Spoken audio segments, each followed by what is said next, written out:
என் தங்கப்பிள்ளையே, இன்று இரவுக்குள் இந்த பதிவு உன் கண்களில் பட்டது என்றால் என் பிள்ளை அதை நீ சந்தோஷமாக கேட்க வேண்டும்.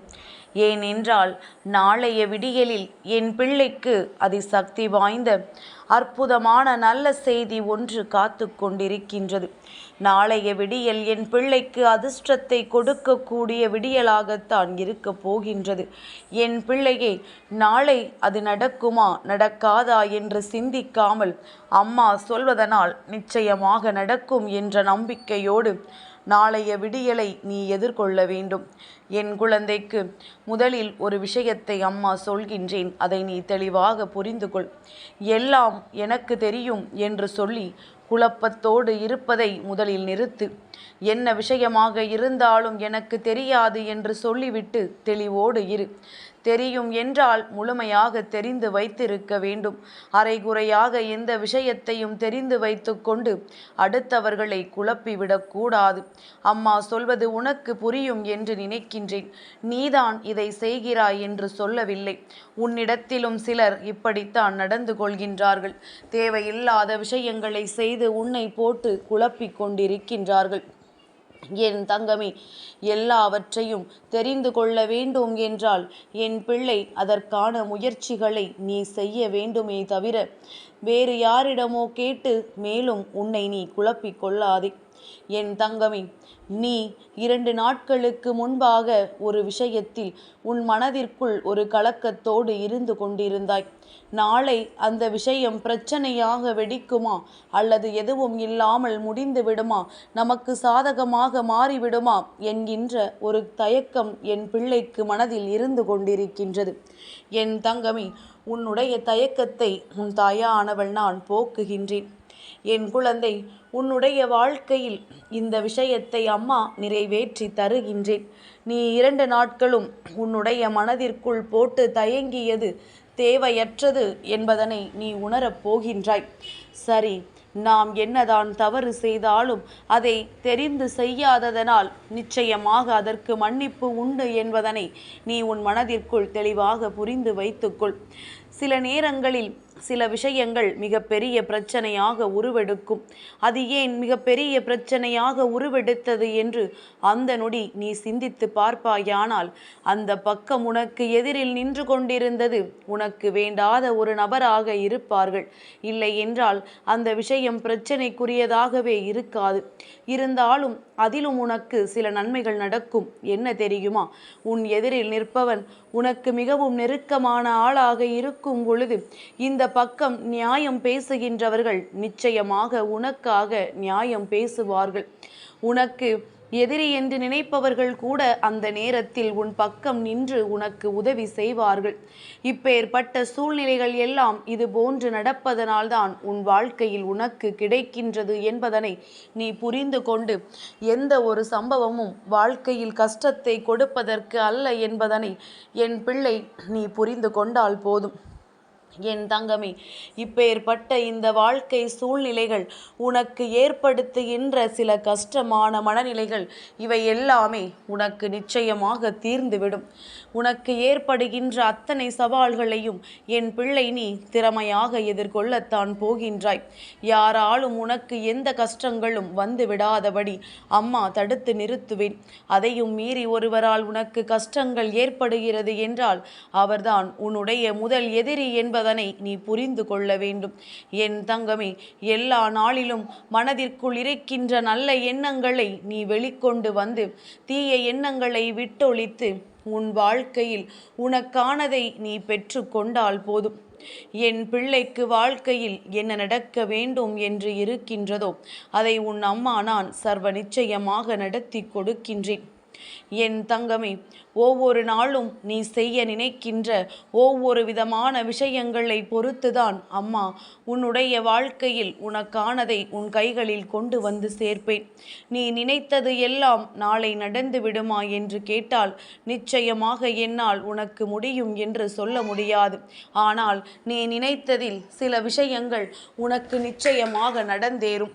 அதுவும் மிக பெரிய வெற்றியோடு உனக்கு நடந்தே தீரும். நீ நீ செய்ய நினைக்கின்ற விஷயங்களில் உனக்கு வெற்றி என்ற ஒன்று அதிகமாக கிடைக்கும். நீ எதிர்பார்த்ததை விட அது உனக்கு நல்ல வெற்றியாக இருக்கும். என் குழந்தை, மனமகிழ்ச்சி அடைகின்றபடி உன்னுடைய வாழ்க்கையில் எல்லாமே உன்னை வந்து சேரும் என்பதில் எந்த ஒரு மாற்று கருத்தும் கிடையாது. யாருடைய மனதில் இருக்கின்ற எண்ணங்கள் உன்னை பாதித்ததாக நினைத்தாயோ அந்த எண்ணங்கள் உனக்கு சாதகமாக மாறிவிடும். எல்லாமே இந்த வாழ்க்கையில் உனக்கு சாதகமானதாக மாறுவதற்குரிய சூழ்நிலைகளை உன் அம்மா நான் உருவாக்கி கொடுக்கின்றேன். என் தங்கமே, எல்லோருக்குமே வாழ்க்கையில் இன்னொரு பக்கம் உண்டு. ஏனென்றால் சில குணங்களை வெளியில் காட்டுவார்கள், சில குணங்களை தன்னுள் அடக்கி வைத்திருப்பார்கள். அதற்கான நேரம் வரும் வரை மட்டும்தான் அது வெளியில் வரும். இல்லை என்றால் யாருக்குமே அந்த குணம் என்னவென்று தெரியாமல் போய்விடும். உன் வாழ்க்கையிலும் அப்படித்தான் சில விஷயங்கள் நடந்து கொண்டிருக்கின்றது. என் தங்கமே, இது போன்று நடக்கின்ற விஷயங்களில் நீ எப்பொழுதுமே அடுத்தவர்களின் குணங்களை எல்லாம் உன் வாழ்க்கையின் கதைக்கு கொண்டு வராதே. நன்றாக பேசிக்கொண்டிருப்பார்கள். ஏதோ ஒரு விஷயம் நீ செய்வது பிடிக்கவில்லை என்றால் கத்தி யார் இருக்கிறார்கள் என்று கூட பார்க்காமல் உன் மனதை ரணமாக்கி விடுவார்கள். என் பிள்ளையே, இதையெல்லாம் நீ பெரிதாக கவனத்தில் கொள்ளாதே. இவர்களை எல்லாம் ஒரு ஆளாக மனதிற்குள் நீ நினைக்காதே. அப்படி நீ எடுத்து வந்தால் மட்டும்தான் உனக்கு மன நிம்மதி கெட்டு போகும். மற்றபடி இதுவெல்லாம் இவர்களின் குணங்கள், இந்த குணங்களுக்கு இவர்களுக்கு இந்த பழக்கங்கள் தேவையில்லை என்று நீ விலகிவிட வேண்டும். என் பிள்ளையே, மற்றவர்கள் முன்னிலையில் பேசுவதற்கு முன்பாக என்ன வார்த்தையை பேசுகின்றோம், யாரை பார்த்து பேசுகின்றோம் என்பதில் அதிக கவனத்தோடு இருக்க வேண்டும். நீ செய்ய நினைக்கின்ற சில செயல்களில் இது போன்ற உனக்கு தடங்கல்கள் ஏற்படும் பொழுது நீ மனதளவில் பாதிப்படையத்தான் செய்கின்றாய். உன்னுடைய மனது உன்னை பார்த்து சில கேள்விகளை கேட்கத்தான் செய்கின்றது. இது உனக்கு தேவையா? இது போன்ற நபர்களோடு உனக்கு நட்பு தேவையா என்று கேட்கத்தான் செய்கின்றது. இருந்தாலும் என்ன செய்ய முடியும்? இந்த வாழ்க்கையில் நமக்கு பேசுவதற்கு கூட ஆள் இல்லாமல் இருக்க முடியாதே என்று சொல்லித்தானே என் பிள்ளை எல்லோரிடத்திலும் பேசிக்கொண்டிருக்கிறோம் என்று நினைக்கின்றாய். என் தங்கமே, உன்னுடைய வாழ்க்கை இது போன்ற சில சூழ்நிலைகளை உனக்கு முன்னால் கொண்டு வந்து நிறுத்தும். அந்த நேரத்தில் மனம் தளர்ந்து விடாமல் நீ தைரியமாக நிற்க வேண்டும். பல கஷ்டங்கள், மீள முடியாத சூழ்நிலைகளையும் உருவாக்கி கொடுக்கும்.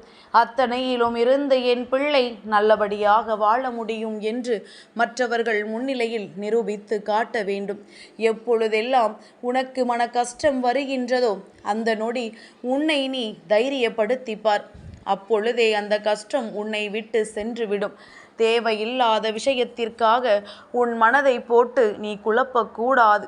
தெரியவில்லை என்றால் தெரியாது என்று வெளிப்படையாக சொல்லிவிட்டு என் பிள்ளை உன் வாழ்க்கையை நோக்கி நீ பயணித்து கொண்டிருக்க வேண்டும்.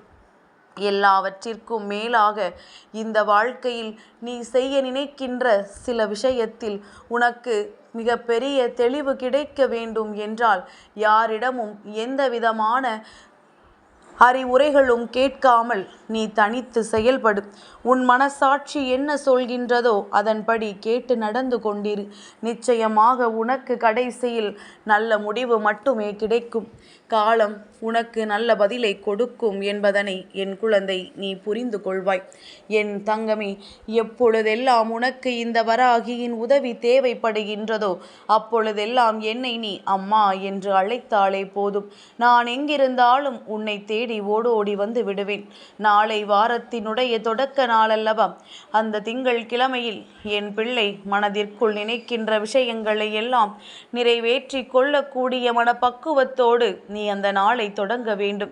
இன்று இரவை நீ கடந்து வந்த பிறகு நாளைய விடியலில் உனக்கு வெற்றி விடியலாக மாறுவதற்கு அம்மா உறுதுணையாக இருக்கின்றேன் என்பதனை நீ புரிந்து கொண்டால் போதும்.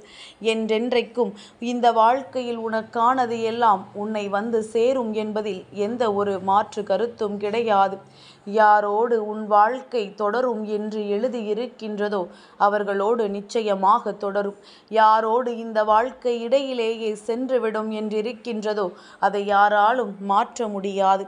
அது உனக்கு ஒரு வகையில் நல்லதற்குத்தான் என்பதனை புரிந்து கொண்டு மனமகிழ்ச்சியோடு ஒவ்வொரு நாளையும் என் பிள்ளை நல்லபடியாக கடந்து வா.